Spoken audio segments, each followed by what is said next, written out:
अगर तुम सोचते हो कि संतोष करने से इंसान रुक जाता है तो तुम बहुत बड़ी गलती कर रहे हो।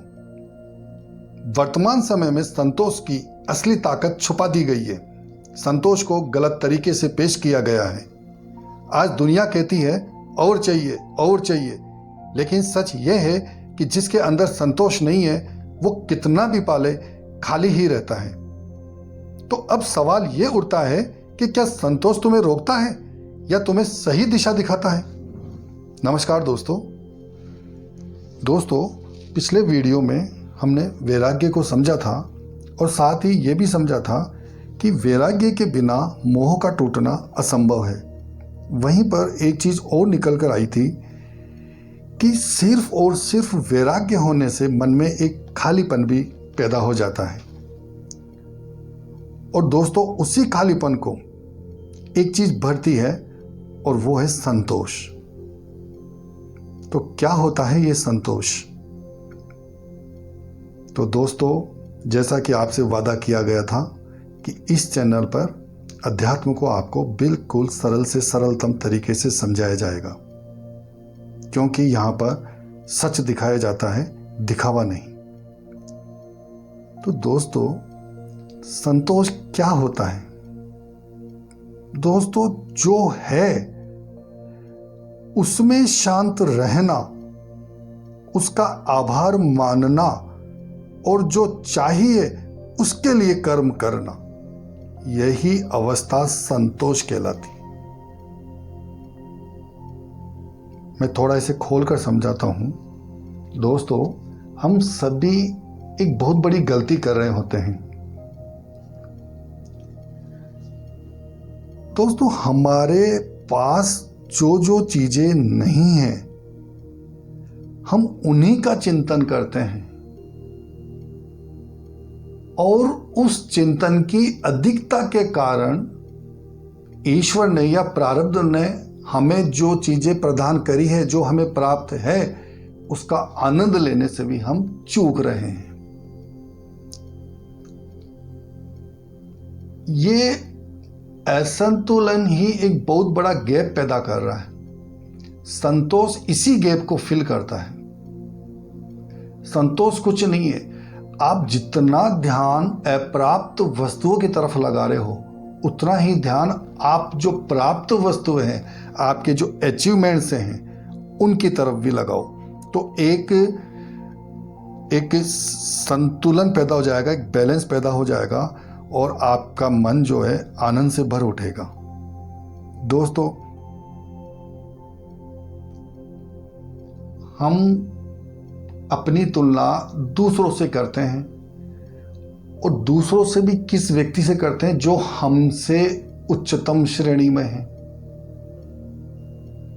और उस चिंतन की वजह से हम ये भूल जाते हैं कि जो जिंदगी हम जी रहे हैं, लाखों लोग, करोड़ों लोग उस जिंदगी को जीने के सपने देखते हैं। तो दोस्तों, हमें अपना कंपेयर किसी से भी नहीं करना है, अपनी तुलना किसी से भी नहीं करनी है, क्योंकि जब हम अपनी तुलना किसी और से कर रहे होते हैं तो हम अपना अपमान कर रहे होते हैं।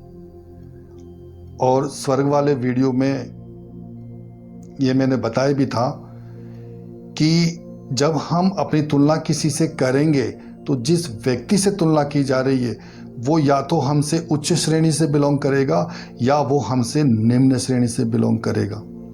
दोस्तों, उच्च श्रेणी वालों से कंपेयर करने पर हमें हीन भावना आएगी, हमारा मन संकुचित होएगा, दुखी होएगा। और यदि हम अपने से नीचे श्रेणी वाले व्यक्तियों से तुलना करते हैं तो वो हमें अहंकार पैदा करेगा।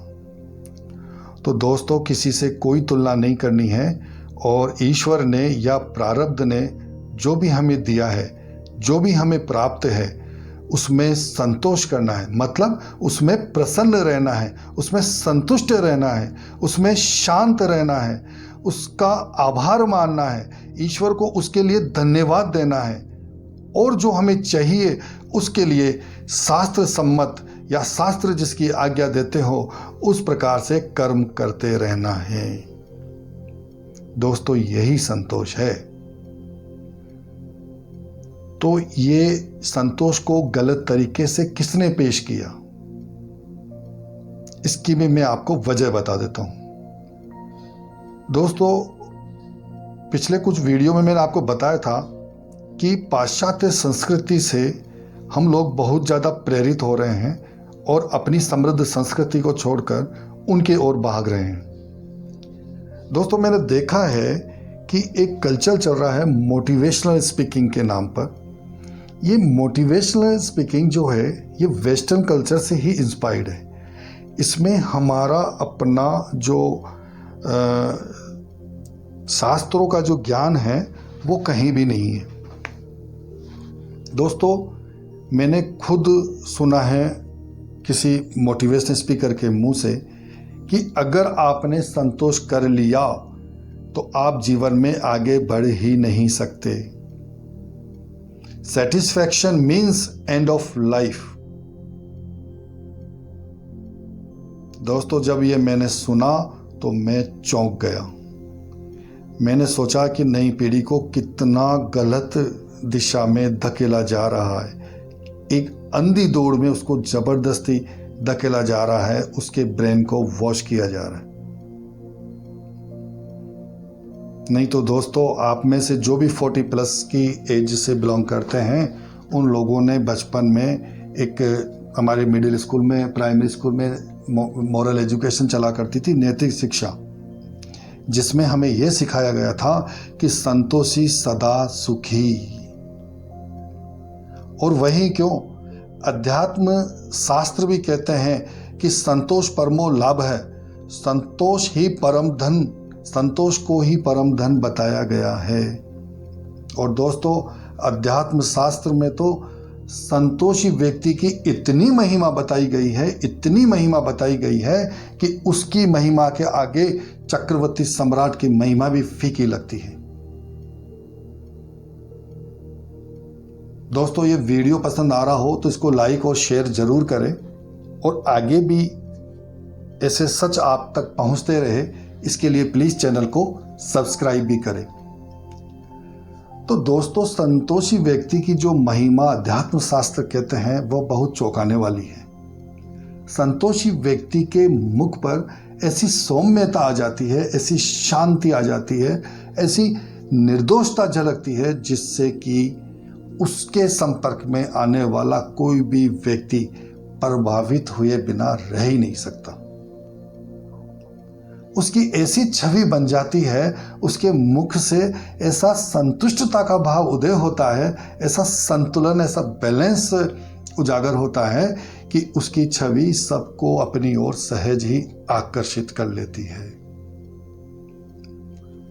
और दोस्तों आप खुद देखो, हम ये जो चित्र देखते हैं भगवान शंकर, भगवान विष्णु, ऋषि मुनि या समाधि में बैठे हुए हनुमान जी,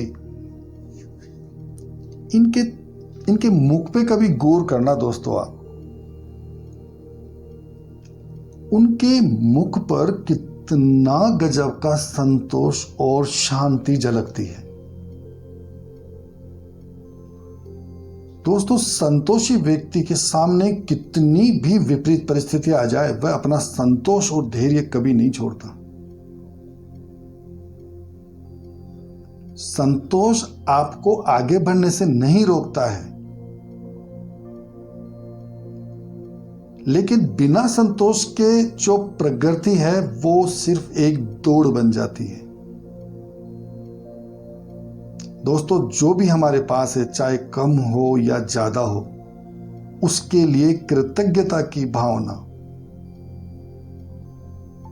उसके लिए एक आभार मानने की भावना, उसके लिए एक धन्यवाद देने की भावना ही संतोष कहलाती है। दोस्तों संतुष्टता मन की एक ऐसी अवस्था है जहां पर कोई भी खालीपन नहीं ठहर सकता।